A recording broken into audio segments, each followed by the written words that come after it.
ब्रह्माक्षरसमुद्भवं तस्मात् सर्वगतं ब्रह्म नित्यं यज्ञे प्रतिष्ठितम।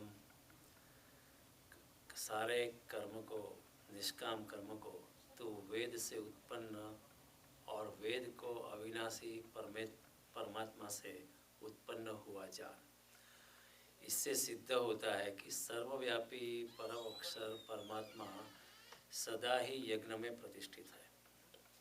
और बाद में भगवान कहते हैं एवं प्रवर्तति चक्रम नानुवर्तति यह अघायुरिंद्रिया रामो मोघम पार्थ सजीवति। हे पार्थ, जो पुरुष इस लोक में इस प्रकार परंपरा से प्रचलित सृष्टि चक्र के अनुकूल नहीं बरतता, अर्थात अपने कर्तव्य का पालन नहीं करता है, वह इंद्रियों के द्वारा भोगों में रमण करने वाला पाप आयु पुरुष व्यर्थ ही जीता है। तो कर्मयोग की बात हम कर रहे थे। बहुत गहन बातें भगवान ने कही है। कर्मयोग मैं बार बार कहता हूँ कि कई इसकी दो आधारशिला वैसी है कि एक तो इंसान को समझ लेना चाहिए कि मेरा अधिकार सिर्फ कर्म पे है, कर्म के फल पे अधिकार मेरा नहीं है। भगवान ने पहले कहा कि कर्मण्येव अधिकारस्ते माँ फलेषु कदाचन माँ कर्मफल हेतुर्भुः माते संगोस्त अकर्मणि। आपको केवल कर्म के पर ही अधिकार है, कर्म के फल पे अधिकार नहीं है। और हमें भी लगेगा कि क्यों ऐसा कहते हैं भगवान। तो मैं आपको बार बार समझाता हूँ कि ये जो शरीर है जिसके माध्यम से मैं कर्म करता हूँ और जिससे फल निपजते हैं, वो शरीर मेरा नहीं है, वो मन मेरी नहीं है, बुद्धि मेरी नहीं है, इंद्रिय मेरा नहीं है। तो उस शरीर के माध्यम से अगर मैं कर्म करता हूँ, उससे अगर कुछ फल उपस्थित होता है तो मेरे कैसे हो सकते हैं। और दूसरा, अगर मैं पैदा ना होता तो मैं किसी को पूछ नहीं सकता कि मैं क्यों पैदा नहीं हुआ। अगर पैदा हो भी गया हूँ तो भी किसी को नहीं पूछ सकता हूँ कि मैं क्यों पैदा हुआ। तो शरीर मेरा नहीं है, मन मेरा नहीं है, इंद्रिय मेरे नहीं, जन्म मेरे हाथ में नहीं है, न जिंदगी की आमूल घटनाएं जो है प्रेम, वो भी मेरे हाथ में नहीं है। काम वासना जो जिंदगी की आमूल घटना है वो भी मेरे हाथ में नहीं है। शरीर में जो रुधिराभिसरण होता है, जो खून चलता रहता है, वो भी मेरे हाथ में नहीं है, वो प्रकृति चलाती है। मैं ये नहीं कह सकता हूँ कि 2 घंटे के लिए मैं अभी खून को बहाना नहीं चाहता हूँ, रोकना चाहता हूँ। मैं ऐसा नहीं कह सकता हूँ कि आज मैं सांस लेना नहीं चाहता हूँ, कर लूँगा। ये भी मेरे हाथ में नहीं है। हाँ, मैं ये भी नहीं कह सकता हूँ कि आज ही रात को मेरे स्वप्न में ये आने वाला है, मैं ये सपना देखने वाला हूँ। क्या सपना देखना, ये भी मेरे हाथ में नहीं है। मैं ये भी नहीं कह सकता हूँ कि आज रात को मैं ये सपना देखने वाला हूँ, आप भी देख सकते हो। ऐसा भी मेरा सपना क्या, मैं भी आपको दिखा नहीं सकता हूँ। इतनी बेबसी है, इतनी परवशता है। तो फिर जो कर्म होता है उसके फल अगर निपजता है, और कर्म जो मैं करता हूँ उसमें मैं पंचमहाभूतों का सहारा भी लेता हूँ। पृथ्वी, जल, अग्नि, वायु, आकाश, ये पंचमहाभूतों का सहारा लेकर मैं कर्म करता हूँ, फिर उससे फल निपजता है। ये पंचमहाभूत मेरे होने से पहले भी थे, अभी भी है, मेरे बाद में भी रहेंगे। और अगर मेरे शरीर से अगर आत्मा चली जाए तो मेरा शरीर कुछ भी नहीं कर सकता, मेरा शरीर मुर्दा हो जाता है। तो इसका मतलब है कि जो भी कर्म होते हैं वो मेरे शरीर से नहीं होते, मेरी आत्मा की ऊर्जा से होते हैं, मेरे आत्मा की प्रभाव से होते हैं, मेरी आत्मा की शक्ति से होते हैं। और आत्मा की शक्ति कहाँ से आती है? अगर मैं इधर मुर्दा हो जाऊँ तो कुछ नहीं कर सकता हूँ, लेकिन अगर मेरे शरीर में आत्मा बसा है तो मैं काफ़ी कुछ कर सकता हूँ। लेकिन आत्मा की शक्ति कहाँ से आती है? वो it's a borrowed reflection from the super soul. परमात्मा से ही वो आत्मा की शक्ति झंकृत होती है, प्रध्वनित होती है। भगवान कहते हैं ममेवांसो जीवलोके जीवभूत सनातन। इस जगत में जो भी जीव है वो मेरे ही अंश है, यानी कि आत्मा की ऊर्जा जो है वो परमात्मा की ही ऊर्जा है। तो ऊर्जा जो है वो परमात्मा की दी गई हुई है। शरीर तो वैसे अगर वो ऊर्जा चली गई, आत्मा चला गया तो फिर कुछ कर ही नहीं सकता है। तो फिर कर्म से जो फल उपस्थित होता है, कर्म से जो फल की प्राप्ति जो होती है, वो मेरे करने से हुई है, मैं कैसे कह सकता हूँ। इसलिए भगवान कहते हैं कर्मण्येव अधिकारस्ते मा फलेषु कदाचन, आपको सिर्फ कर्म करने का अधिकार है और फल पे आपका अधिकार नहीं, ऐसा भगवान साफ कहते हैं। और इंसान वही कर्म कर सकता है जो जिस जिस प्रकार की शक्तियाँ भगवान ने उसको प्रदान की है। एक कुत्ता कोई कार बना नहीं सकेगा। वो एक पंछी घोंसला ही बनाएगा, कोई मकान नहीं बना सकता है। उसी तरह मनुष्य भी ज़्यादा से ज़्यादा मकान बनाएगा, कोई ऐसा पुष्पक विमान तो बना नहीं पाएगा। हर बायोलॉजिकल स्पेसीज जो है उसकी मर्यादा है। जो भी गुण है, जो भी इंद्रिय शक्ति है, जो भी बुद्धि है, उसके उसी के प्रकार उसके कर्म होते रहते हैं। भगवान आगे कहते हैं कि गुणा गुणस्य वर्तन्ति इति मत्वा न सज्जते। गुण ही अपने अनुसार वर्तते हैं और उसी प्रकार मनुष्य कर्म कर सकता है। उससे ज़्यादा या उससे कुछ कम करना उसके बस का नहीं है। तो और दूसरी कर्मयोग की ये बात है कि मैं करने वाला नहीं हूँ ऐसा मानना। करने वाला मैं नहीं हूँ, करने वाला कोई और है, ऐसी अगर आप मानते हैं तो वो निष्काम कर्म में हमारा प्रवेश होता है। तो दो चीज़ है, एक चीज़ है कि कर्म के फल पे मेरा अधिकार नहीं, मेरा काम है सिर्फ कर्म करना, कर्म का फल भगवान के हाथ में छोड़ दो। अगर फल आता है तो भगवान का प्रसाद है, मेरा अधिकार नहीं है। फल की आशा अनधिकृत है और करने वाला मैं नहीं हूँ। ताकि क्योंकि हमारा अहंकार इतना सघन है कि जो भी कर्म हम करते हैं उसके ऊपर हमारा अहंकार अंदर से बाहर आकर सवारी कर लेता है और वो कहता है कि करने वाला मैं हूँ। इतना ही नहीं, जो कर्म मैंने किया उसका तो कर्तापन मैं क्लेम करता ही हूँ, लेकिन जो कर्म मैंने नहीं किया उसके ऊपर भी मैं अपना कर्तृत्व प्रस्तावित करने का प्रयास करता हूँ। कई बार हम कहते हैं नहीं काम उसने किया लेकिन आइडिया मेरा था। इतनी कर्तापन हमारा इतना सघन है, हमने नहीं भी किया है तो भी हम क्रेडिट लेना चाहते हैं। तो भगवान कहते हैं कि कर्तापन की भावना छोड़, क्योंकि कर्तापन की भावना जो है अहंकार से निपजती है और अहंकार और कुछ नहीं अज्ञान ही है, अज्ञान से ही अहंकार निपजता है। और इसी हिसाब से नरसिंह मेहता ने कहा कि हूँ करो एज अज्ञानता सकटनो भार जैम स्मान ताणे। मैं कर रहा हूँ, क्योंकि मैंने अभी कहा कि जो भी कर्म होते हैं वो आत्मा की ऊर्जा से होते हैं और आत्मा की ऊर्जा वो परमात्मा की ही ऊर्जा है। जैसे पृथ्वी पर सूरज से प्रकाश आता है तो पृथ्वी पर का जो प्रकाश है वो सूरज का ही प्रकाश है, उसी तरह आत्मा की जो ऊर्जा है वो परमात्मा की ही ऊर्जा है। तो करने वाला मैं नहीं हूँ, मैं हो नहीं सकता हूँ। भगवान कहते हैं कि ऐसा मानकर तू सिर्फ मेरा एजेंट बन जा, निमित्त मात्रम भव सव्यसाचित।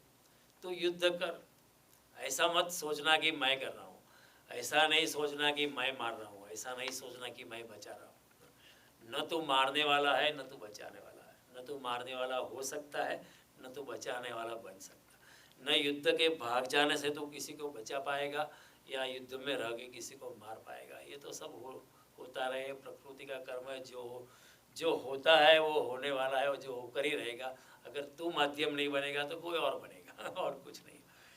तो भगवान कहते हैं कि इंसान को चाहिए कि कर्म के फल पे अपना अधिकार छोड़ दे और मैंने किया ये भावना छोड़ दे। अगर इंसान इस भावना से अगर निष्काम कर्म में प्रविष्ट होता है तो भगवान कहते हैं दिव्य शक्तियाँ जो चारों ओर व्योम मंडल में व्याप्त है, चारों ओर दिव्य शक्तियाँ जो मंडरा रही है, जो हमारी नज़र में नहीं आती, वो भी आपको सहायता करने के लिए तत्पर है। दिव्य शक्तियों की ये हमारी मर्यादा है कि उनके पास शरीर नहीं है, वो हमारे शरीर के माध्यम से हमारी मन बुद्धि इंद्रियों की ताकत का इस्तेमाल करके इस जगत में अच्छे कार्य करवाना चाहती है और ऐसा कार्य करवा के प्रसन्नता को भी प्राप्त होती है। तो इसलिए हम जब भी शुभ कार्य करते हैं तो पहले दिवों को आह्वान देते हैं कि इंद्र आओ, वरुण आओ, पानी के देवता आओ, नवग्रहों की आओ, और वो लोग भी सहायता करते हैं, ऐसा नहीं कि सहायता नहीं करते। और इसी तरह जब हम शुभ कार्य की शुरुआत करते हैं तो पता नहीं चलता कि कहाँ से मदद हमें मिल जाती है। हमने कभी सोचा भी नहीं होता कि लेकिन वो इंसान कभी सहायता करेगा, लेकिन वो वो इंसान को भी भगवान प्रेरित करते हैं, जाके सहायता करो। तो इसी तरह जब बुद्ध किसी गांव में प्रवेश होते थे तो लोग कहते हैं कि चारों ओर सुगंध छा जाती थी। सुगंध छा जाती थी, उसका मतलब ये है कि बुद्ध का जो भी काम था वो और लोग करने लगते थे, बुद्ध को कुछ करना नहीं पड़ता था, कोई ना कोई आके वो काम शुरू कर देता था। जब महावीर गांव में प्रविष्ट होते तो कांटे उल्टे हो जाते थे, ऐसा जैन शास्त्रों में लिखा है।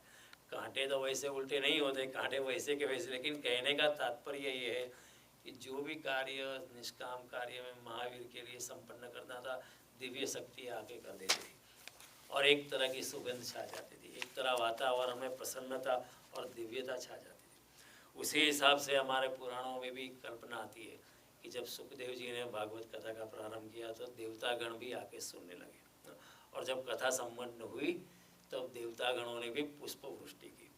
उसका मतलब ये है कि कथा के व्यवस्था में, उसके होने में देवतागणों ने भी सहायता की। ये कहने एक काव्यात्मक एक्सप्रेशन है, लेकिन ये दृष्टि है और ये वास्तविक दृष्टि है, ये कोई कल्पना नहीं है। उसी हिसाब से कोई गांधी जब निष्काम कर्म शुरू करता है तो ब्रिटिश सत्ता को भी हारना पड़ता है।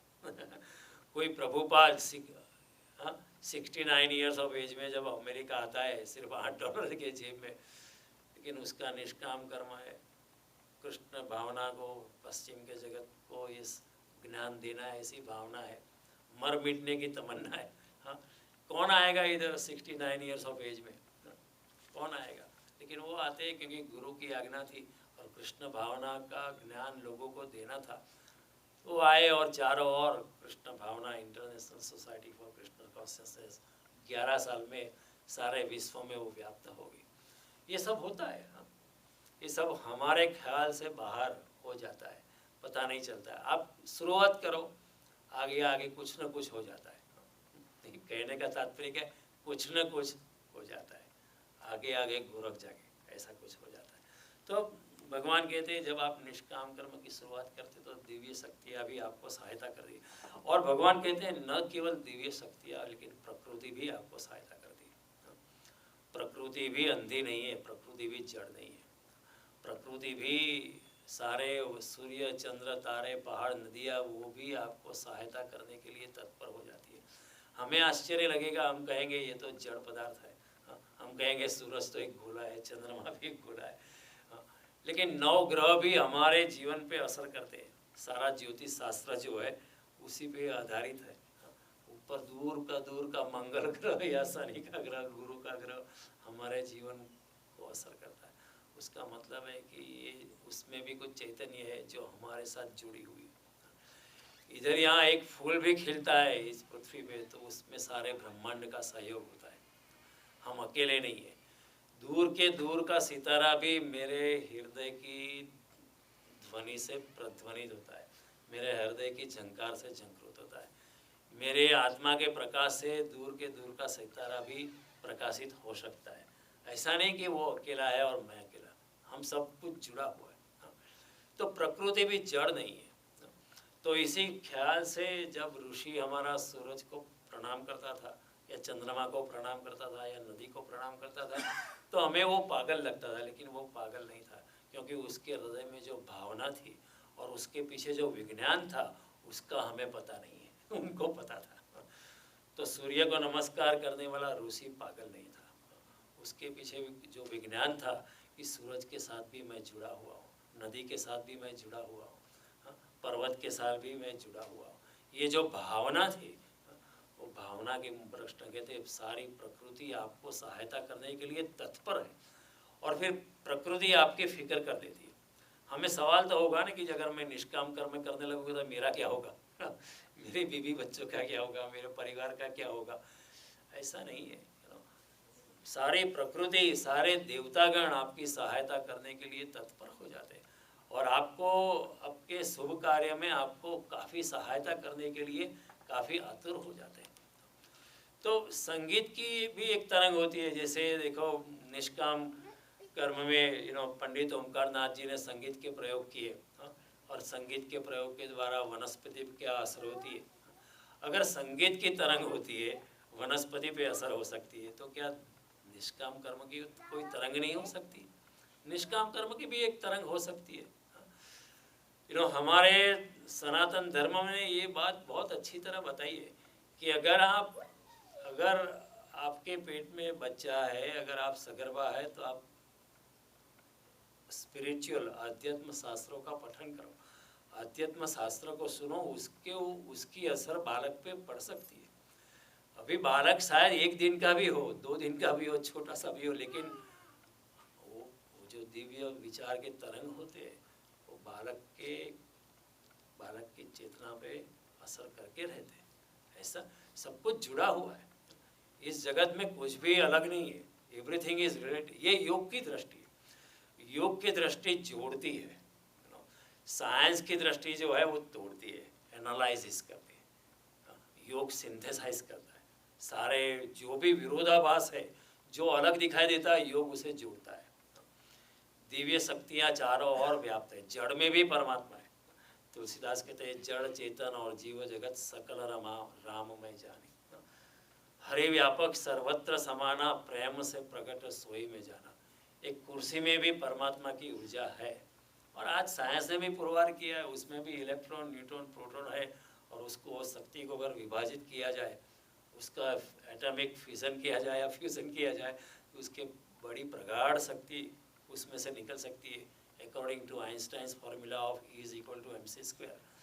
तो चारों ओर जो जगत है जुड़ा हुआ है। तो भगवान कहते हैं, अगर आप निष्काम कर्म की शुरुआत करोगे तो न केवल दिव्य शक्तियाँ, लेकिन प्रकृति भी आपको सहायता करने के लिए तत्पर है। इसी हिसाब से कई मुसलमान शास्त्रों में लिखा, जब मोहम्मद रेगिस्तान में चलते थे तो उसके ऊपर बदलियों का छत्र छाया छा जाती थी। ऐसे बदलियों को क्या लेना देना, कोई इंसान अगर रास्ते पे चलता है। लेकिन कहने का तात्पर्य ये है कि जब आप शुरू करते हैं तो प्रकृति भी आपसे अनुकूल हो जाती है। इसी हिसाब से भगवान कहते हैं, यज्ञात भवति पर्जन्यो, पर्जन्यात अन्न समूह, और यज्ञ कर्म समुद्भव। आपके निष्काम कर्म से बारिश भी आ सकती है। ये तो एग्जाम्पल दिया है कि अगर आप निष्काम कर्म का यज्ञ करते हैं तो बारिश आ सकती है, क्योंकि अगर आपकी चेतना अगर शुद्ध है तो प्रकृति पे असर करती है। ये तो बारिश की तो भगवान ने एग्जाम, ऐसा बारिश आती नहीं, और कुछ भी हो सकता है बहुत कुछ हो सकता है। जब महात्मा गांधी ने निष्काम कर्म यज्ञ की शुरुआत की, उनको कल्पना भी नहीं होगी कि कोई मोतीलाल नेहरू का लड़का born with A silver spoon, वो अपनी ज़िंदगी, आधी ज़िंदगी जेल में बिताने के लिए तैयार हो जाएगा। कभी सोचा होगा उन्होंने? कभी नहीं सोचा होगा। कभी उन्होंने सोचा नहीं कोई लोकमान्य तिलक खड़ा हो जाएगा। कभी उन्होंने सोचा नहीं था कि सरदार पटेल जैसा एक लॉयर खड़ा हो जाएगा।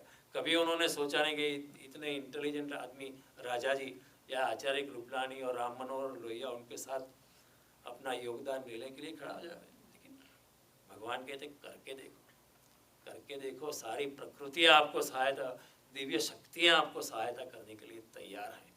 न केवल तैयार है, लेकिन आपको सहायता करके वो भी प्रसन्न होती है। देवान भावयतानेवा ते देवा भावयन्तु। भगवान कहते हैं, इस प्रकार मनुष्य देवताओं को सहायता करे, देवतागण मनुष्य को सहायता करे। ऐसा होता था पहले के ज़माने में, जब ऋषि की चेतना जब शुद्ध थी तो यज्ञ से बारिश आ सकती थी, क्योंकि ऋषि की चेतना पवित्र थी, शुद्ध थी। और यज्ञ का मतलब ये नहीं कि आप सिर्फ अग्नि को जलाते और अग्नि में अपने यज्ञ का द्रव्य, आप अगर निष्काम कर्म करते हैं वो भी एक तरह का यज्ञ ही है। तो अगर एक संगीत की तरंग पैदा हो सकती है, तो क्या निष्काम कर्म की कोई तरंगे नहीं पैदा होती? उसकी भी तरंगे पैदा होती है, वो वायुमंडल में छा जाती है, चारों ओर व्योम में ब्रह्मांड दे रिकॉर्ड इट, उसकी नोंद लेती है कि ये कुछ हो रहा है, तो हमको भी जाके सहायता कर दी। निष्काम कर्मयोगी परमात्मा को भी जबरदस्ती खींच के लाता है पृथ्वी पर सहायता करने के लिए। भगवान को भी भक्ताधीन बना देता है भगवान न केवल है, लेकिन आपको सहायता करने के लिए भी आतुर है। इसलिए भगवान को हम कहते हैं हाजरा हजूर। वो हाजिर भी है और आपका हजूर बनने के लिए भी तैयार है, अगर आप प्यार से पुकारो तो।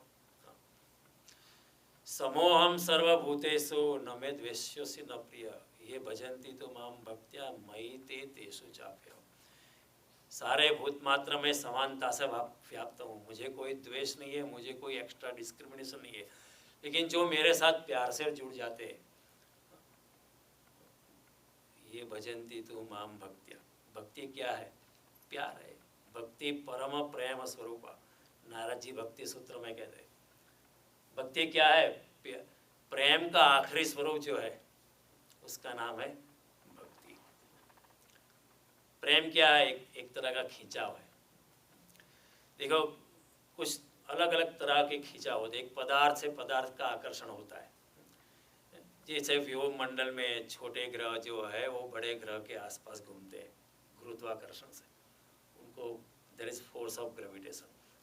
ये पदार्थ को मैं ऊपर फेंकूं को नीचे आता है, क्यों? क्योंकि पृथ्वी उसको वापस खींचती है। एक तो आकर्षण है पदार्थ से पदार्थ का, दूसरा आकर्षण है व्यक्ति से व्यक्ति का। स्त्री पुरुष से आकर्षित होती है, पुरुष स्त्री से आकर्षित होता है, वो भी एक आकर्षण है। फिर कोई मित्र भी दूसरे मित्र से आकर्षित होता है। ऐसा नहीं कि सिर्फ स्त्री पुरुष का आकर्षण है, माँ और बेटे के बीच में भी आकर्षण है, पिता और पुत्र के बीच में भी आकर्षण है, ये भी आकर्षण है। ये लेकिन शरीर का आकर्षण है, एक पदार्थ का आकर्षण है, दूसरा शरीर। लेकिन तीसरा एक आकर्षण है आत्मा और आत्मा का। जब गुरु और शिष्य जुड़ जाते हैं तो वो आत्मा और आत्मा का खिंचाव है, वो इस लोक का खिंचाव नहीं है। और अगर इस जन्म में अगर आपका गुरु चल जाए तो दूसरे जन्म में वही गुरु उपलब्ध हो जाएगा, क्योंकि वो तो आत्मा और आत्मा का संबंध था, परलोक का संबंध था। इस जन्म का आपका आध्यात्मिक गुरु अगले जन्म में भी वापस आ सकता है, आपको फिर से उसके साथ मुलाकात हो सकती है। और फिर दूसरा है भक्त और भगवान का संबंध, वो है आत्मा और परमात्मा का संबंध। तो ये तो अलौकिक है, जन्मों जन्म चलता रहता है। तो ये जो है भगवान कहते हैं मैं दिव्य शक्तियाँ प्रकृति आपको सहायता करने के लिए। और भगवान आप कहते हैं कि कर्म ब्रह्मोद्भवम विद्धि ब्रह्माक्षर समुद्भवम तस्मात् सर्वगतम ब्रह्म नित्यम यज्ञे प्रतिष्ठितम। देखो प्रकृति जो है वो पुरुष से अधीन है, यानी प्रकृति जो है परमात्मा से अधीन है। भगवान कहते हैं गीता में मयाध्यक्षेण प्रकृति, meaning I am the commander and chief of the entire physical nature. और पुरुष जो है, हम लोग जो है वो भी परमात्मा से अधीन है। तो प्रकृति परमात्मा से अधीन है, व्यक्ति जो है मनुष्य है वो भी परमात्मा से अधीन है। भगवान कहते हैं ममेव अंशो जीवलोके, सब भूत मात्र जो मेरे ही अंश है। तो प्रकृति परमात्मा से जुड़ी है, भूत मात्र परमात्मा से जुड़े हैं, तो भूत मात्र प्रकृति से भी जुड़े हैं। If A is equal to B and B is equal to C, then A is also equal to C. There is a remote connection here. तो प्रकृति और हम जुड़े हुए, हम अलग नहीं है, हम भी जुड़े। और अभी भगवान कहते हैं कि न केवल प्रकृति और आप मेरे से जुड़े हो, मैं भी सबके साथ जुड़ा हुआ। कैसे? देखो निष्काम कर्म में गति कब होगी? तभी गति हो सकती है जब आपको थोड़ा सा ज्ञान हो, तभी गति। ज्ञान का मतलब क्या है? अहंकार से मुक्ति। जब आप अहंकार से मुक्त होते हैं तभी भी ज्ञान घटित होता है, तब तक ज्ञान है। जैसे नरसिंह मेहता ने कहा हूँ करूँ ये जो ज्ञान था, सकटनो भार जन समानता, मैं कर रहा हूँ, करने वाला मैं हूँ। ये जो कर्तापन है वही अज्ञान है। क्यों? क्योंकि कर्तापन अहंकार से निपजता है, और अहंकार क्या है? अज्ञान है। तो भगवान कहते हैं जब अहंकार चला जाता है, इंसान कर्तापन की भावना से मुक्त हो जाता है। मैं करने वाला जो भी सब किए पर परमात्मा के हस्ताक्षर है, ऐसा जब इंसान सोचने लगता है मैं सिर्फ माध्यम हूँ, निमित्त मात्रम भव सव्यसाचिन, ऐसा जब इंसान सोचने लगता है तो अहंकार से मुक्त हो जाता है, अहंकार से खाली होने लगता है। और जितना खाली होने लगता है उतना ही परमात्मा उसमें भरने लगता है। देखो परमात्मा तो आने के लिए तैयारी है, लेकिन हम अहंकार से इतने भरे हुए हैं कि परमात्मा को आने के लिए एक बूंद भी जगह खाली नहीं है। वो तो आने के लिए तैयारी है, वो तो तैयारी, लेकिन हम इतने मौजूद है, हमारी मौजूदगी इतनी घनिष्ठ है।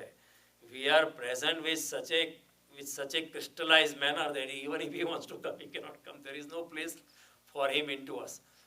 लेकिन जब इंसान खाली होने लगता है शून्य में जाने लगता है, शून्य में प्रवेश करने लगता है, तो धीरे धीरे धीरे परमात्मा भी उतना ही प्रवेश करने लगता है। एक दिन सोचने लगो कि मैं कुछ भी नहीं हूँ, ऐसा सोचते मैं कौन क्या हो सकता हूँ, इतने बड़े प्रकृति के मैक्रो एग्जिस्टेंस में मैं क्या, एक अगर इतनी बड़ी पृथ्वी भी एक बूंद के समान है तो मेरा क्या हिसाब है। ऐसा अगर एक दिन भी सोचना, आपको प्रतीति होगी कि परमात्मा भरने लगा है, मेरी चेतना में परम चेतना मिलने लगी है। ऐसा ही होता है, ये प्रकृति का कानून है, जितना इंसान खाली होता है उतना परमात्मा से भर जाता है। तो जब इंसान खाली होता है तभी ही निष्काम कर्म की शुरुआत हो सकती है, उसके बिना निष्काम कर्म की शुरुआत नहीं। और उसको भगवान ज्ञान कहते हैं। जब इंसान अहंकार से रहित हो जाता है तभी ज्ञान है। ज्ञान वो नहीं अगर आप गीता कंठस्थ कर लो या वेद या शास्त्रों को कंठस्थ कर लो, हाँ, या पुराणों को मुखाग्र कर लो, उसका नाम ज्ञान नहीं है। ज्ञान वही है जब इंसान निर्मल होने लगता है, जब अहंकार का पत्थर वो झरने से हट जाता है, तभी झरना परमात्मा का झरना फूटता है। तब तक हम खाली नहीं है। जितना अहंकार से भरे उतना परमात्मा से वंचित रह जाते हैं। तो भगवान कहते हैं जब आप अहंकार से खाली होते तभी ज्ञान की शुरुआत है, और वही ज्ञान है, बाकी सब अज्ञान है। सी ये बहुत साफ equation, it's a very clear cut algebraic equation given by Krishna and also Narsinh Mehta. What is Narsinh Mehta से, हूँ करूँ ये अज्ञानता। तो अज्ञानता क्या है, करने वाला मैं हूँ ऐसा सोचना अज्ञान है। यानी करने वाला मैं हूँ ये कैसे आता है, अहंकार से आता है, और कहाँ से नहीं आता। तो अहंकार अज्ञान है। लेकिन अगर अहंकार से हम खाली हो तो ज्ञान में प्रवेश होता है। सिर्फ गीता को पढ़ने से अच्छी बात है, बुरी बात नहीं है। किसी नवल कथा को या देवदास की नवल कथा पढ़ो या कुछ इधर उधर फिल्मी गाने सुनो, उससे तो गीता अच्छी है। लेकिन केवल गीता को मुखाग्र करने से ज्ञान है ऐसा मत मानना। ज्ञान अहंकार अनहंकार में, अनासक्ति में, अकर्तृत्वपरण में जब प्रवेश होता है तभी ज्ञान की उद्घाटन होता है। उसी हिसाब से भगवान खुद कहते हैं 13वें अमानित्वम अदम्भत्वम अहिंसा शांति आर्जवम आचार्य पासनम शौचम स्थैर्यम आत्म विनिग्रह इंद्रियार्थेषु वैराग्यम अनहंकार एवच जन्म मृत्यु जरा व्याधि दुख दोषानुदर्शनम असक्तिर अनभिस्वंग पुत्र द्वार गृहादिश नित्यम च समचित्तत्वम इष्टानिष्ट उपपदेशु अध्यात्म ज्ञान नित्यत्वम तत्व ज्ञानार्थ दर्शनम एतद् ज्ञानमिति प्रोक्तम अज्ञानम वदतु। यही ज्ञान है, अहंकार रहित होना, अपने चित्त की समत्व में आना, हानि लाभ जीवन मरण जस अपयस मोक्ष बंधन पाप पुण्य सभी से जो इंसान अपने तीसरे बिंदु पे बैठता है वो तुरीय अवस्था में बैठता है, अपनी स्थित प्रज्ञता में बैठता है, अपने समत्व में बैठता है, अपने साक्षी भाव में जो बैठता है उसका नाम है ज्ञान। भगवान कहते हैं यही ज्ञान है, बाकी सब क्या है, अज्ञान है। एतद् ज्ञानम इति प्रोक्तम अज्ञानम वदतु। How clear Krishna is, his language is telegraphic, his language is mathematical. ऐसी शुद्ध भाषा, ऐसा एल्जेब्रिक इक्वेशन हमें जगत के कोई शास्त्र में नहीं मिल सकता। कृष्ण की इतनी करुणा है, बोल दिया ये ज्ञान है बाकी सब अज्ञान है, तो कोई कंफ्यूजन ही नहीं है। ऐसा होना अहंकार रहित अवस्था। तो भगवान कहते हैं जब कर्म ब्रह्मोद्भवम विद्धि, यानी अहंकार जो है, ज्ञान जो है यानी निष्काम कर्म जो है, जब इंसान अनहंकारिता में आता है, अहंकार से मुक्त होता है, यानी ज्ञान में जब प्रवेश करता है तभी होता है। और ज्ञान कहाँ से आता है, ज्ञान भगवान कहते हैं मुझसे आता है। कर्म ब्रह्मोद्भव ब्रह्माक्षर समुद्भव, ज्ञान की निष्पत्ति कहाँ से थी, परमात्मा से ही आती। तो परमात्मा की कृपा के बिना हम अहंकार से मुक्त नहीं हो सकते। और परमात्मा क्या है, पूर्ण ज्ञान स्वरूप, वो परमात्मा है। तो इधर भाषांतर करने वालों ने लिखा है कि ज्ञान वेद से आता है, वो वेद से आता है, इसमें कोई गलत बात नहीं, लेकिन वेद से ही आता है ऐसा नहीं है। भाषांतर इधर गलत है, क्योंकि ज्ञान जो है वेदों में समाविष्ट नहीं किया जा सकता है। सब ज्ञान जो है, सत्य जो है, वो शब्दों में कुंठित नहीं किया जा सकता। ज्ञान जो वेदों से भी बाहर निकलता है, करोड़ों संहिताओं में, करोड़ों शास्त्रों में, लाखों अरबों संहिताओं में भी ज्ञान को समाविष्ट नहीं किया जा सकता। क्यों ऐसा है? क्योंकि परमात्मा अनंत है और परमात्मा का ज्ञान भी अनंत है। अगर परमात्मा अनंत है और परमात्मा अगर ज्ञान स्वरूप है तो परमात्मा का ज्ञान भी अनंत है, उसको आप शास्त्रों में कुंठित नहीं कर सकते। तो ज्ञान तो बड़ा विशाल है, केवल वेद में भी है, ऐसा नहीं कि नहीं है, लेकिन वेदों में ही है ऐसा नहीं है। कोई जब मीरा कुछ लिखती है तो उसमें भी ज्ञान है, कोई नरसिंह कुछ लिखता है तो उसमें भी ज्ञान है, हाँ? कोई शंकराचार्य कुछ लिखते हैं भजगोविंदम का काव्य तो उसमें भी ज्ञान है, ऐसा है। कोई और कुछ भी बोलता है, जब बुद्ध की वाणी निखरती है तो उसमें भी ज्ञान है, जब महावीर बोलते हैं तो उसमें भी ज्ञान है। ऐसा नहीं कि ज्ञान केवल वेदों पे मर्यादित है, वेदों में है, वेदों पे हमें सम्मान है, लेकिन वेदों में ही ज्ञान पड़ा हुआ, उससे बाहर ज्ञान नहीं है, ऐसा नहीं है। ज्ञान जब भी कोई अहंकार से खाली होता है तो क्या होता है कि परम चेतना उसमें प्रवेश करती है। कोई नीरा, कोई नरसी, कोई गोरो कुंभार, कोई एकनाथ, वो इंसान जब खाली होते हैं तो परम चेतना उसमें प्रवेश करती है। और फिर परम चेतना ऐसे महापुरुषों के माध्यम से कुछ जब बोलती है या लिखती है तो ज्ञान का आविर्भाव होता है, फिर ज्ञान की गंगा फिर से बहने लगती है। क्योंकि ज्ञान क्या होता है कि सड़ जाता है, लोग उसको बिगाड़ देते हैं। ऐसा ही हुआ जब बुद्ध की उत्पत्ति हुई, जब बुद्ध का अवतरण हुआ तो उन्होंने देखा कि वेद या उपनिषद का ज्ञान जो है ये ट्रेडिशन में, कस्टम्स और ये करना चाहिए, ये विधि विधान में ज्ञान जो है वो कुंठित होना, ज्ञान सड़ने लगा। तो बुद्ध ने वेदों का ज्ञान अपनी भाषा में ही फिर से जन्म दिया, फिर से उसको रिवाइव किया, फिर से उसको थोड़ा सा फ्रेश बनाया। कहीं होता है ना सड़ जाती है चीज़ तो उसको कुछ फ्रेश करनी पड़ती।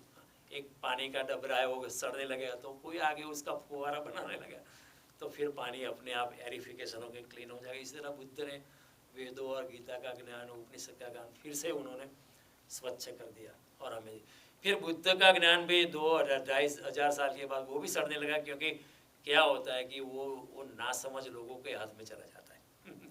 और कई लोग सोचे मैं ही ज्ञानी हूँ, कई ब्राह्मणों ने सोचा कि हम ही जानते और कोई नहीं जानते, और कंठस्थ करने में ही ज्ञान है ऐसा मानने लगे। फिर शंकराचार्य पैदा हुए। शंकराचार्य ये बुद्धिज्म जो है वो भी सड़ गया, तो उन्होंने फिर से वेद और उपनिषद को फिर से प्रस्तावित किया। तो ऐसे शुद्ध करने वाला एक जब अवतरण होता है तो परमात्मा शंकराचार्य या बुद्ध या महावीर जैसे लोगों में अवतरित होता है और वो लोग ज्ञान की गंगा फिर से बहा है। जो ज्ञान की गंगा सड़ने लगी थी उसको फिर से फ्रेश करके हमारे सामने प्रस्तुत। तो ज्ञान जो है वो केवल वेदों में सीमित नहीं है। कोई भी इंसान जब खाली हो जाता है उससे ज्ञान बहता है। इसलिए हम कहते हैं ज्ञान जो है वो अपौरुषेय है। वेद जो है वो अपौरुष है। अपौरुषेय का मतलब क्या है? किसी की भी मालिक का नहीं है। कोई नहीं कह सकता कि ये मैंने लिखा है। जब कोई कहता है कि मैंने लिखा है या मेरा विचार है तो फिर क्या होता है? उसमें अहंकार प्रवेश कर जाता है, और जब अहंकार प्रवेश कर जाता है तो फिर अज्ञान आ जाता है। वो ज्ञान नहीं रहता है। कोई अगर कहता है ये मेरे विचार है तो फिर वो अज्ञान में प्रवेश हो गया। स्वयं व्यासदेव ने कभी लिखा नहीं कि मेरे विचार है। उन्होंने कहा ये परमात्मा के विचार है। इतने शास्त्रों की रचना करी जी, 18 पुराण जिसमें 3,84,000 श्लोक है, इतने वेदा जिसमें लाखों श्लोक है, इतनी गीता जिसमें 700 श्लोक है, इतने शास्त्रों का विशाल ज्ञान की रचना करने के बाद व्यासदेव ने क्या लिखा?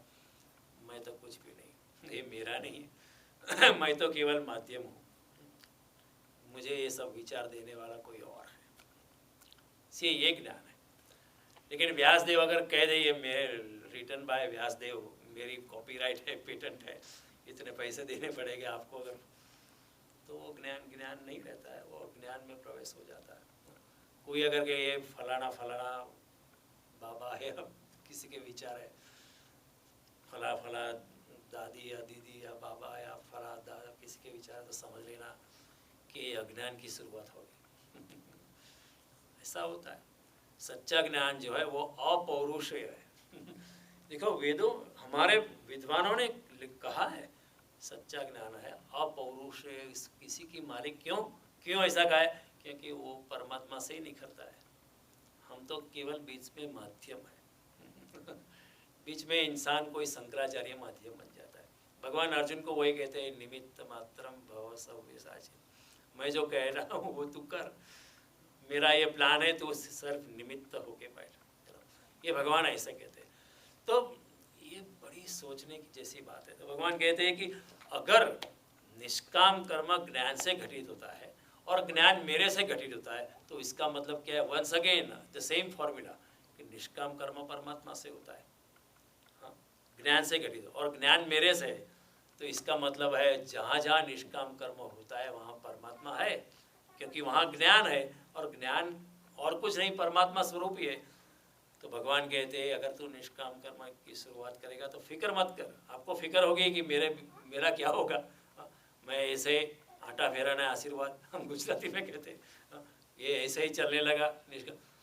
भगवान कहते फिक्र मत कर, सारे देवतागण आपकी सहायता करेंगे, सारी प्रकृति आपकी सहायता करेंगे।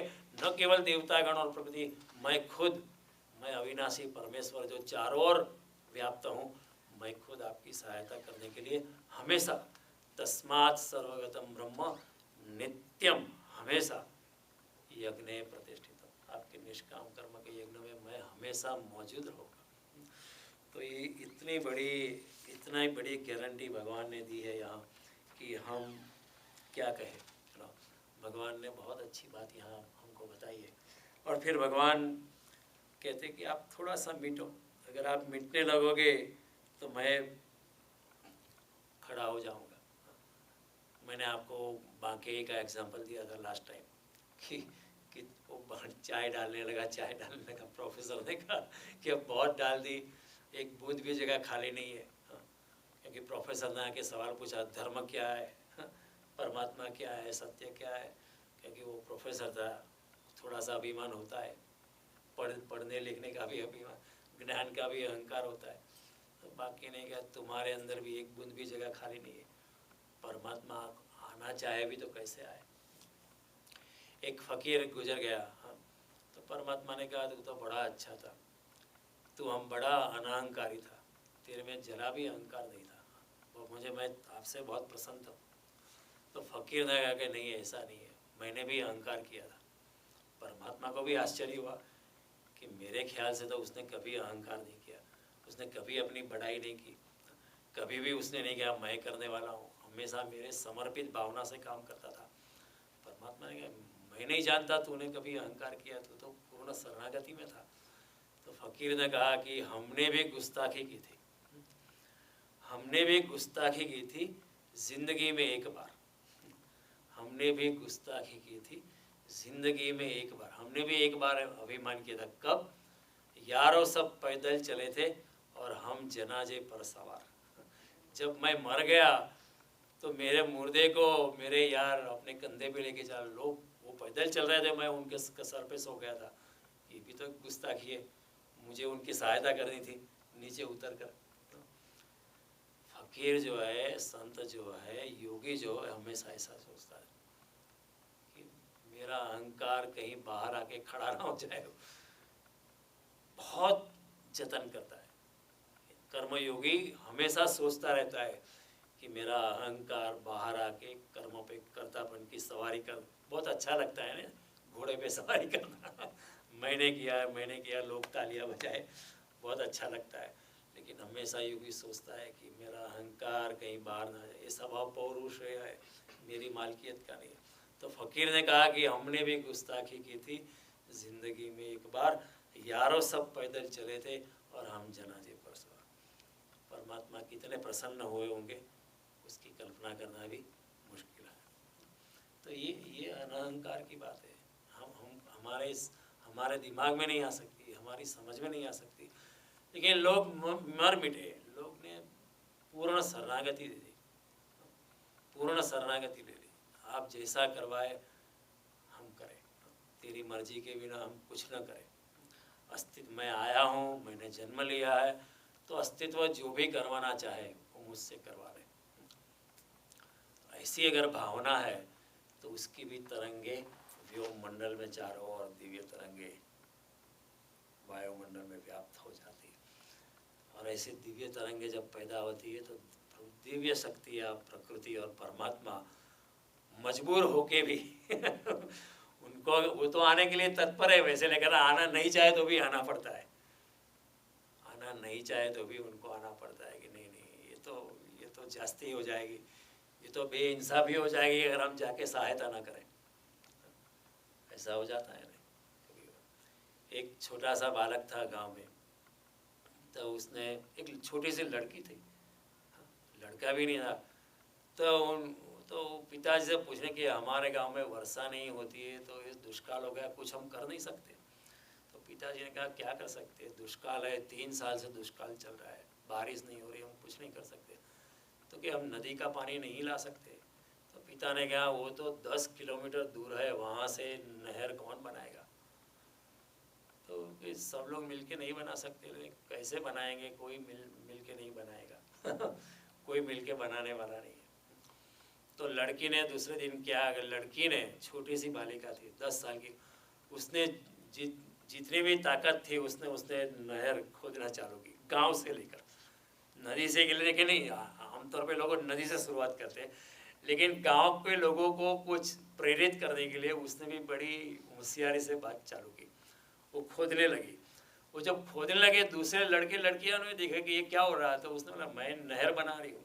तो दूसरे लड़के लड़कियां भी शामिल हो गए कि चलो ये भी एक रमत है, ये भी खेलने की कुछ बात है, तो वो लोग भी करने लगे। अब इतने छोटे बच्चे बालक बालिका करने लगे तो बड़ों को भी देख के थोड़ा लगा कि क्या हो रहा है। तो सब बच्चों ने कहा हम लोग तो नहर बना रहे हैं, दूर नदी से पानी लाना है, हम लोग खोदते रहेंगे खोदते रहेंगे खोदते रहेंगे। तो बड़ों को लगा कि ये तो शर्म की बात है, हम लोग कुछ नहीं कर रहे, ये बच्चे करने लगे।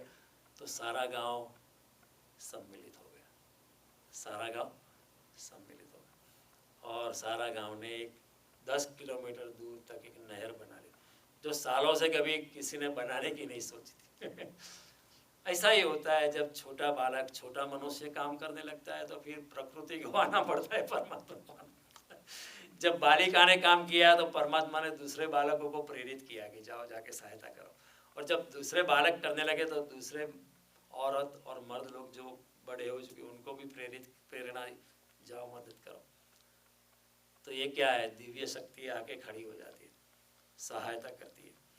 और कर्म योग में आपको कभी भी आप इतना अंधेर नहीं है परमात्मा के। हम कहते हैं परमात्मा के राज्य में दरबार में देर है लेकिन अंधेर नहीं है, लेकिन कृष्ण कहते हैं देर भी नहीं है God is never in hurry but is always in time.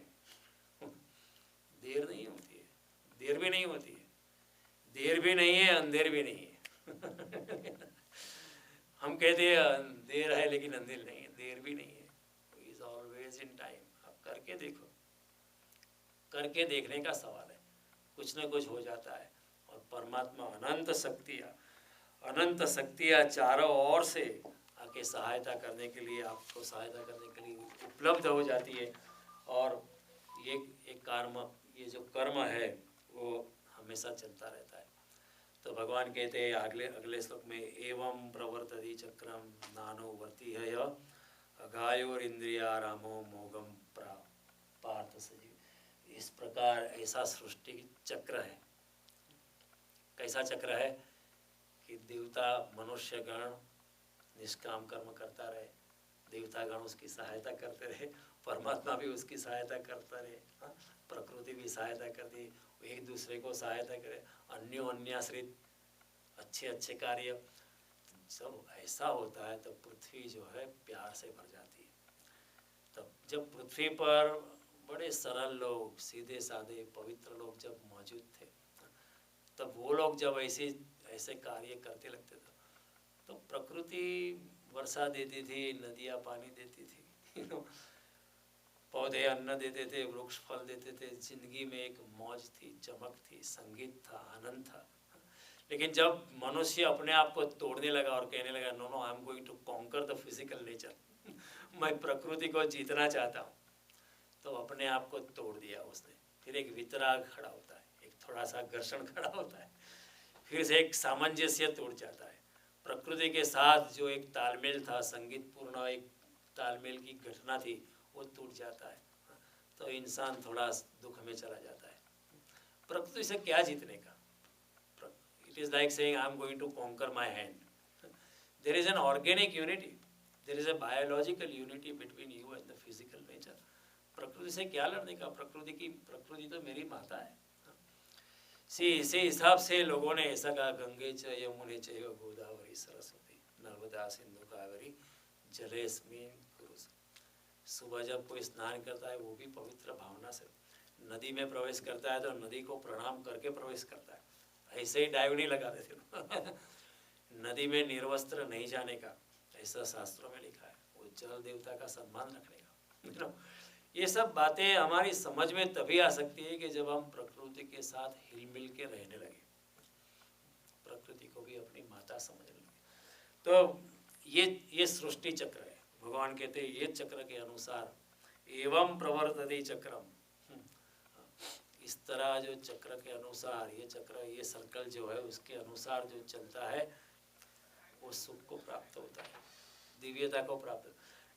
और कहते हैं अगर वो ये चक्र को अनुसरता नहीं, नानुवर्तीय गाय और इंदिरा, ऐसा पापी, ऐसा इंद्रिय लंपट इंसान, उसका जीना पृथ्वी पर मोगम पार्थ से जीवती, उसका जीना भी व्यर्थ है, वो सिर्फ पृथ्वी का भार बढ़ाता है वो कहता है वो सिर्फ पृथ्वी का भार बढ़ाता है।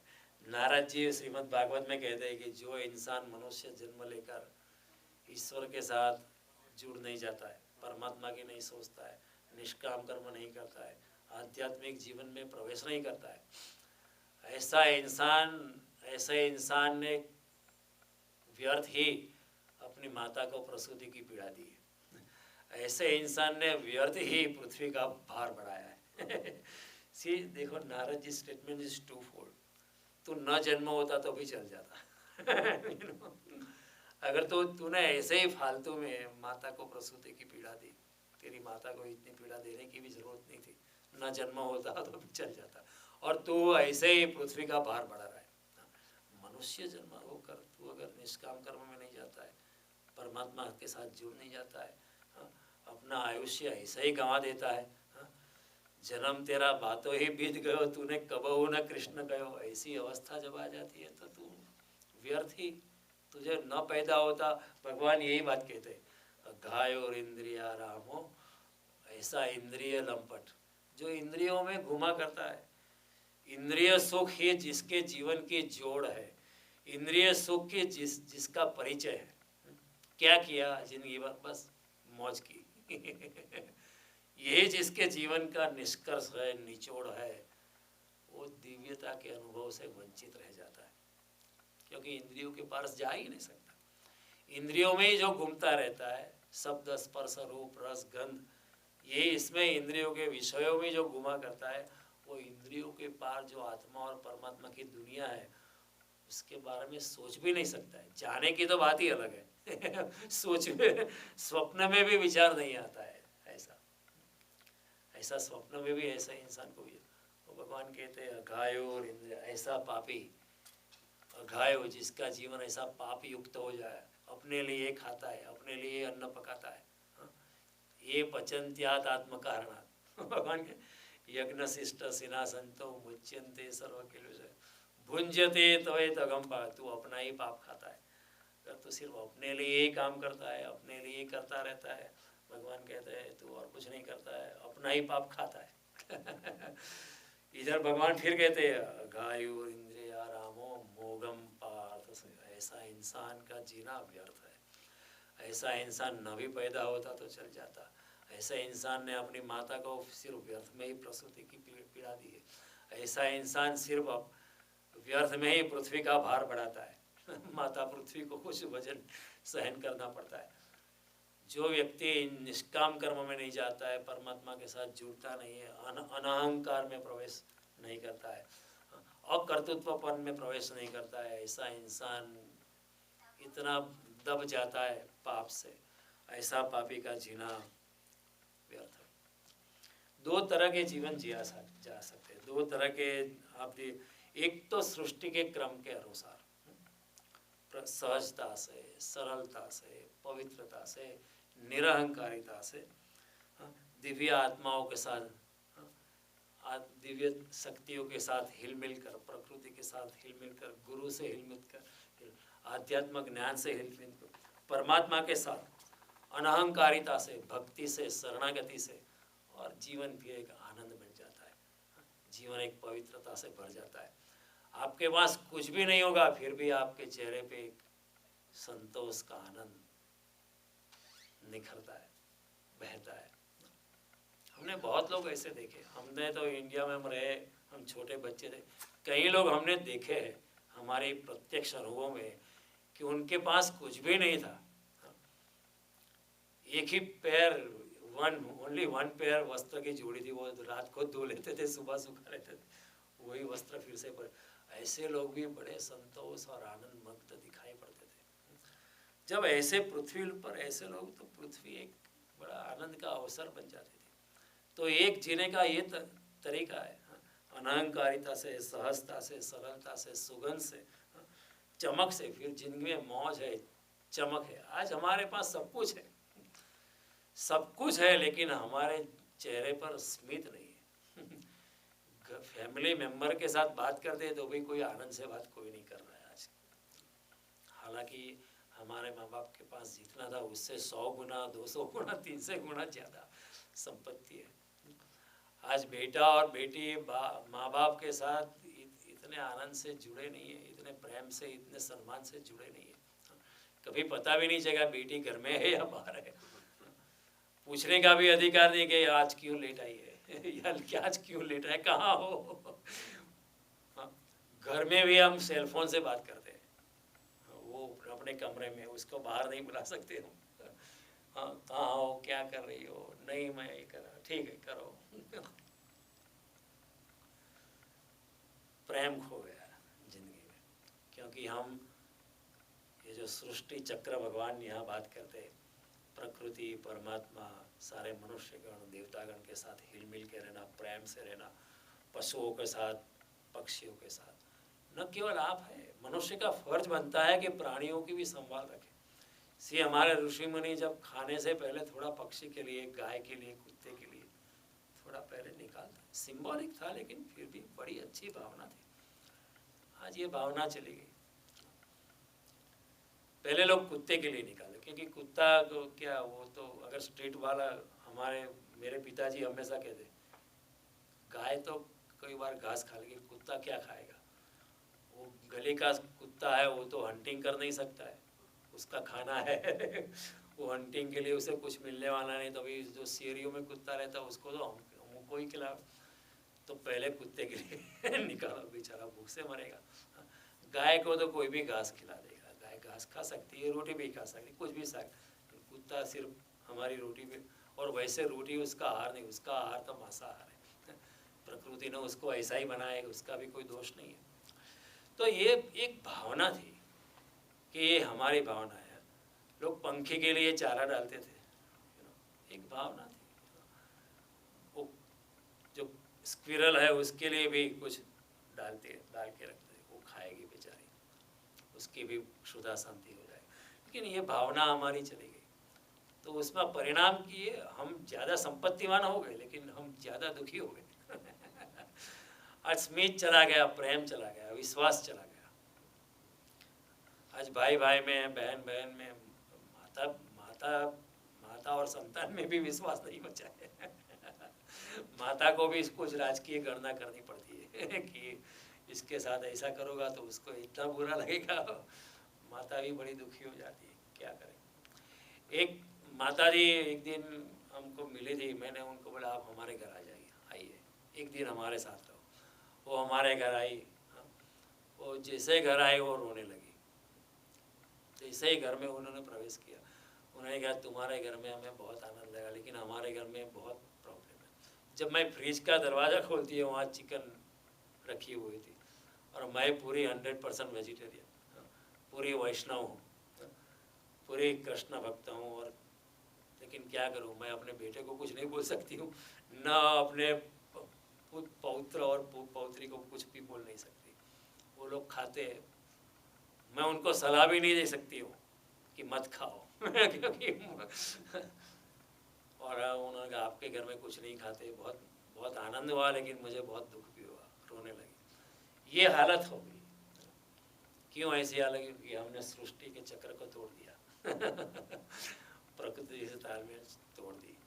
इंसान ने प्राणियों की फिक्र करनी छोड़ दी, प्राणी को ही खाने लगा, तो उसमें से दुख घटित होगा ही होगा। तो उसमें से केवल मनुष्य अपने ही पाप से दब जाता है। तो भगवान कहते हैं एक ये है, और दूसरा है प्रकृति से विरोध में जी सकते हो आप। प्रकृति से जीत के असहज धारा से, अहंकार से, मैं ही करने वाला हूँ, मैं भी करने वाला हूँ। जैसे 16वें अध्याय में भगवान कहते हैं ये सब करने वाला मैं हूँ, मैं ही करता हूँ, इसको मारूंगा, अब इसको मारूंगा, अब इसको ये प्लान किया है, ये करा। परमात्मा जैसी कोई चीज़ नहीं है, ये सारी प्रकृति ऐसे ही हो गई है। मैं ही करने वाला हूँ, मैं ही बलवान हूँ, मैं ही करने वाला हूँ, ऐसी भावना से अगर चलता है तो जिंदगी में यांत्रिकता आ जाती है, भावना रहनी रहती है, टूट जाती है, एक संबंध टूट जाता है, यांत्रिकता, जड़वाद आ जाता है, प्रेम खो जाता है। आज भावनापूर्ण होना मूर्खतापूर्ण हो गया है कोई आपको बहुत जोर से गले मिले, आपको अच्छा नहीं लगता है ये क्या करता है? कोई गांव का इंसान आज आ जाए अमेरिका में और आपको गले मिल ले और आपको मिलके रोने लगे, तो आपको ये क्या करता है, मेरा टाइम बर्बाद करता है भावनापूर्ण होना आज मूर्खतापूर्ण हो गया है। वो कहोगे स्टूपिड गाय, ऐसा हो जाता है। भगवान कहते हैं ऐसे जब होता है, जो जीवन की धारा से के साथ चलता है, जीवन की मधुरता को भुगतता है, परमात्मा के संगीत के भुगत के जो चलता है, वो परमात्मा के संगीत से भर जाता है, वो चारों ओर परमात्मा का दर्शन कर देता है। जब कोई सुंदर स्त्री या पुरुष को देखता है तो वो भी देखता है परमात्मा ने कितनी सुंदर रचना की। जब गुलाब के फूल को या अच्छे फूल को सुवास देखता है कि परमात्मा में इसने भी सुवास भर दिए, ये भी परमात्मा स्वरूप है। जब कोई बालक की मुस्कान देखता है तो वो भी देखता है ये परमात्मा ही मुस्कुरा रहा है। जब चाँद तारे चमकते हैं तो कहते हैं ये परमात्मा ही चमक रहा है। दुश्मन में भी उसको परमात्मा नजर आता है। हुआ ऐसा रामकृष्ण परमहंस के साथ कि कोई उनके साथ दलीलबाजी करने आए, उनका नाम मैं भूल गया, दलीलबाजी करने आए, तो शिष्यों ने सोचा कि ये तो बड़ा विद्वान है, बड़ा बुद्धिमान है, रामकृष्ण परमहंस तो एक गंवार है, गांव के आदमी है, हार ही जाएंगे। वो परमात्मा के खिलाफ आर्ग्यूमेंट करने लगा, परमात्मा के विरुद्ध दलील देने लगा। केशव दत्त सेन उनका नाम था, अभी नाम याद आया।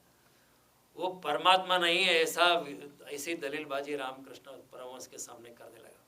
तो रामकृष्ण परमहंस हंसते रहे, धन्यवाद देते रहे, और कभी कभी उठ को उसको गले मिलने लगे देखो ये भावना है। तो उसको भी सोचा कि ये कैसा इंसान है, मैं उनके खिलाफ बोल रहा हूँ, वो मुझे गले मिल रहे हैं, जिसे मैं आपके खिलाफ बोलूँ आप उठ के मुझे गले मिल रहे हैं। तो फिर बहुत बार हुआ तो उसने बोला कि आपको पता चलता है, समझ में आता है, मैं आपके खिलाफ बोल रहा हूँ, आप कहते हैं भगवान है, मैं कह रहा हूँ भगवान नहीं है, आपको समझ में आता है?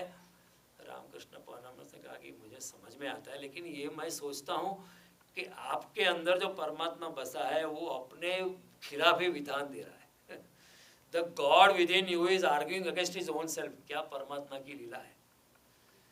तो ऐसा व्यक्ति चारों ओर परमात्मा का दर्शन, जो खिलाफ आर्ग्यूमेंट करता है उसमें भी परमात्मा का दर्शन करता है। फिर क्या है? वासुदेवम सर्वमिति स महात्मा सदुर्लभ। चारों ओर जो वासुदेव का दर्शन करता है, चारों ओर परमात्मा का ही आविर्भाव दिखता है। फिर ऐसा महात्मा जो है वो प्रकृति की धारा में बहता है, बुरा भी उसका है, भला भी उसका है। शुभाशुभ परित्यागी भक्तिमान में प्रियो नर, भगवान कहते हैं आगे। भगवान शंकराचार्य भी कहते हैं योग रतो वा भोग रतो वा संग रतो वा संग विहीन यस्य ब्रह्मणि रमते चित्तम नंदति नंदति नंदति। हो योग में हो या भोग में हो, अनेक लोगों के साथ हो या अकेले में बैठा हो, ऐसा योगी हमेशा अपनी निजानंद की मस्ती में। क्यों? वो परमात्मा के साथ हमेशा जुड़ा है। जो परमात्मा की धारा के साथ बहता है। एवं प्रवर्तते चक्रम, ये चक्र के साथ चलता रहे, खिलाफ नहीं चलता है। खिलाफ चलने वाला कहे नहीं नहीं मैं करूँगा, परमात्मा कोई करने वाला नहीं, वो धारा के विरुद्ध बहेगा, नहीं मैं करूँगा मैं करूँगा। भगवान कहते तू प्रकृति के अनुसार चल, दिव्य शक्तियों के अनुसार चल, परमात्मा के साथ चल, शरणागति को स्वीकार कर और इस जीवन की यात्रा की मधुरता का आनंद ले। इतने अपने आप को अस्त व्यस्त क्यों कर देता है? धारा के साथ बह, शरणागति के साथ वह प्रेम से बह, और तुझे जो आनंद मिलेगा तब दुख भी सुख हो जाता है, तब दुख भी सुख हो जाता है। फिर मेरा कह सकती है करना फकीरी फिर क्या दिलगिरी, सदा मगन में रहना जी। मेरा ही लिख सकती है सदा मगन में रहना, हमारा क्या है सदा दुख में रहना जीवन। कोई दिन हाथी, कोई दिन घोड़ा, कोई दिन पाव चलता जी। अगर मैं आज रोज मर्सिडीज चलाता हूँ, अगर आज वो बिगड़ गई और मुझे कोई और गाड़ी चलानी है क्राइसलर 1985 मॉडल की, तो मैं दुखी हो जाता हूँ। कहाँ मेरी मर्सिडीज और कहाँ मेरी ये पुरानी गाड़ी, मुझे नहीं पसंद। मेरा क्या है कि हाथी है या घोड़ा है या पैदल चलना है, मुझे तो मस्ती है। क्या दिलगिरी, सदा मगन में रहना जी। कोई दिन भोजन, कोई दिन लाड़ू, कोई दिन फाकम फाका जी। कोई दिन ढोलिया, कोई दिन तलाई, कोई दिन भोई पर लौटना जी। भगवान ने चाहा तो ठीक है कोई मैट्रेस पीस हो जाएंगे, भगवान ने चाहा तो कोई दिन कोई ऐसे ही चटाई पीस हो जाएंगे, और भगवान ने चाहा तो कोई दिन भोई पर लेट जाएंगे, हमें कोई फिक्र नहीं है। मेरा कहे प्रभु गिरधर नागर, आई पड़े सो सहना जी। प्रकृति जो भी हमें देती है वो प्रसाद समझ के हम खा लेते हैं, पी लेते हैं, उसका उपभोग करते हैं और आनंद में अपनी मस्ती में मस्त रहते हैं। सी उसको कहते थे फकीर की मौज। क्यों कहते थे? अभी फकीर की मौज, फकीर के पास क्या है, कुछ होता नहीं है, एक भिक्षा पात्र होता है और एक थोड़े से कपड़े होते हैं, फिर भी हम कहते हैं फकीर की मौज। उसकी मौज के सामने सम्राट की मौज भी फीकी पड़ जाती थी। ऐसा हुआ है, लोगों ने देखा है। तो भगवान कहते हैं इस चक्र के आधार, अधार्मिक कहेगा ईश्वर नहीं है, वो कहता है ईश्वर कुछ है नहीं, ऐसा अधार्मिक व्यक्ति कहेगा। और जो धार्मिक इंसान कहेगा ईश्वर के सिवा कुछ और है ही नहीं, मैं भी ईश्वर का आविर्भाव हूँ। मैं भी परमात्मा का स्वरूप है। जो कहता है कि ईश्वर नहीं है वो भी ईश्वर का ही स्वरूप है। जैसे रामकृष्ण ने कहा कि तुम्हारे अंदर भी परमात्मा है, वो भी बोल रहा है कि ईश्वर नहीं है। परमात्मा ही बोल रहा है, आर्ग्यूमेंट कर रहा है। तो ईश्वर न होने का पता तो किसी को भी नहीं चल सकता। क्यों ऐसा है? ईश्वर न होने का पता या ईश्वर न होने का पुरावा तो किसी को भी मिल नहीं सकता, क्योंकि जब तक आप सभी चीजें छान न मारो तब तक आप किस तरह कह सकते हो ईश्वर नहीं हो? आप सारी पृथ्वी छान मारो, देख लो इधर नहीं है, इधर नहीं है। सारे मंगल का ग्रह छान मारो, फिर आप कहोगे नहीं पृथ्वी परमात्मा नहीं है। नहीं, हो सकता है दूसरी और किसी दूसरे ग्रह पे और हो सकता है कि पृथ्वी को आपने छान मारी लेकिन पृथ्वी अब बदल गई है। क्योंकि परिवर्तित जगत है, वो बदलाहट में परमात्मा शायद आ गया। सभी चीज तो आप छान नहीं सकते, सभी चीज को आप एग्जामिन तो कर नहीं, आपकी पूरी जिंदगी चली जाएगी। और जब तक सभी चीजों को आपने छान नहीं मानी, जान नहीं ली, तब तक आप किस तरह कह सकते हो कि परमात्मा नहीं है? हो सकता है जिस चीज को आपने नहीं देखा है उसमें शायद छिपी है, और हो सकता है कि आपने देखा लेकिन फिर भी आप देखने से वंचित रह गए। कभी ऐसा होता है ना, आपकी अंगूठी आपने मिसप्लेस, आप सभी जगह देखते हैं, ये डब्बा खोल के देखता है, ये डब्बा खोल के इधर देखते हैं, अलमारी में देखते हैं, गेहूँ के चावल और डब्बे में देखते हैं कि इधर तो नहीं, फिर बाद में अरे इसमें देखा था लेकिन दिखाई नहीं पड़ी। कभी आप इतनी जल्दी में होते कि आपका दिमाग का ठिकाना नहीं है, आपने खोल के देखा फिर भी नहीं दिखा पड़ी। हो सकता है कि जहाँ दिखा वहाँ ही परमात्मा हो, और ऐसा ही है। अगर परमात्मा चारों ओर भागते, आप जहाँ भी देखो वहाँ परमात्मा, लेकिन अगर आपकी दृष्टि नहीं, आप देख नहीं पाते, तो परमात्मा कोई कह नहीं सकता कि परमात्मा नहीं है। God's existence is difficult to prove. परमात्मा का अस्तित्व का पुरावा खोजना बहुत मुश्किल है, लेकिन परमात्मा नहीं है ऐसा कहना और भी मुश्किल है, इम्पॉसिबल है।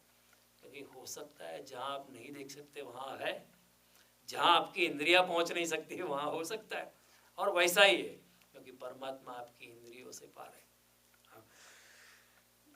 जो जब तक आप सब कुछ न छान मारो तब तक आप कहने के हकदार नहीं है कि ईश्वर नहीं है।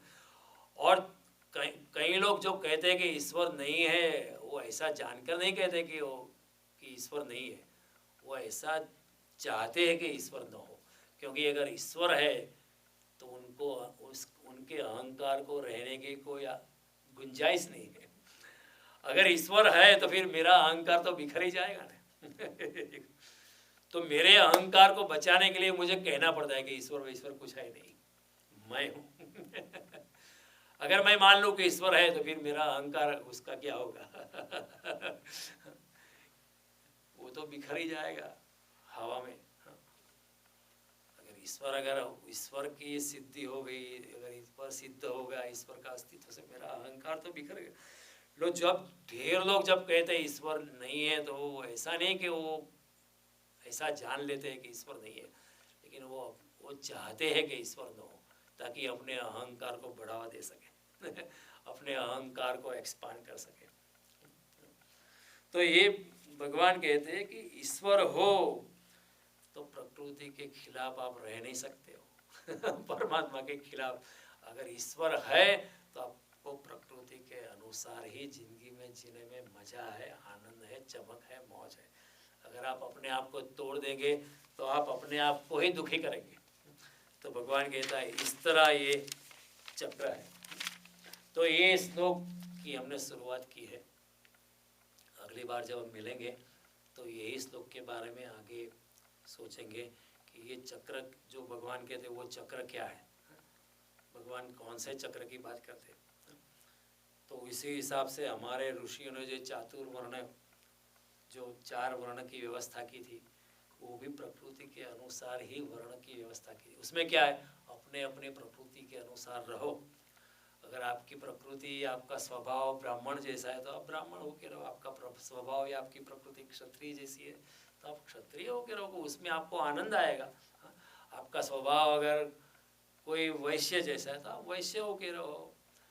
लेकिन अगर आप दूसरा होना प्रयास करेंगे तो आप दुखी हो जाओगे और दूसरा हो नहीं पाओगे। अगर आपको गुलाब का फूल बनाया है तो आप गुलाब का फूल होके रहो, आप कमल के फूल होने का प्रयास मत करो।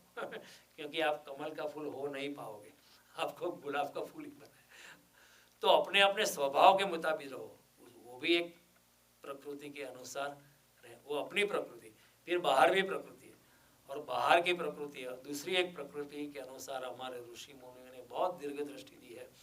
वो है वर्णाश्रम, ब्रह्मचर्याश्रम, गृहस्थाश्रम, वानप्रस्थाश्रम और संन्यास। एक व्यवस्था हमारे ऋषि मुनि ने बड़ी दीर्घ दृष्टि से खड़ी की थी कि इसी वर्ण व्यवस्था में, वर्णाश्रम में रह के इंसान प्रकृति के अनुसार, दिव्यता के अनुसार, परमात्मा के अनुसार रह सकता है। और इस तरह रह के इंसान धीरे धीरे करके क्रमश अपनी आध्यात्मिक ऊंचाई को पाके परमात्मा को ही पा सकता है। ये बात मैं अगली बार जब मिलेंगे तब आपको समझाऊंगा। अगली बार जो है we have a long weekend. Monday को तो छुट्टी है और ट्यूसडे को वैसे छुट्टी नहीं है, लेकिन ट्यूसडे को मैं शायद आउट ऑफ टाउन होगा या मेरे घर कोई गेस्ट मेहमान होंगे, तो अगले ट्यूसडे को हम नहीं मिलते हैं। तो अगले के अगले Tuesday, I think it is September 11, 11 सितंबर को हम अगले के अगले ट्यूसडे को हम मिलेंगे। मैं सबको ईमेल भेज दूंगा कि अगले मंगलवार को नहीं मिलते। शायद मैं 100% श्योर नहीं हूँ, लेकिन शायद मैं अगले मंगलवार को आउट ऑफ टाउन हो सकता हूँ। तो किसी को भी परेशानी ना हो, डिसअपॉइंटमेंट ना हो, इसलिए ये ठीक रहेगा कि हम अगले मंगलवार को नहीं मिलते।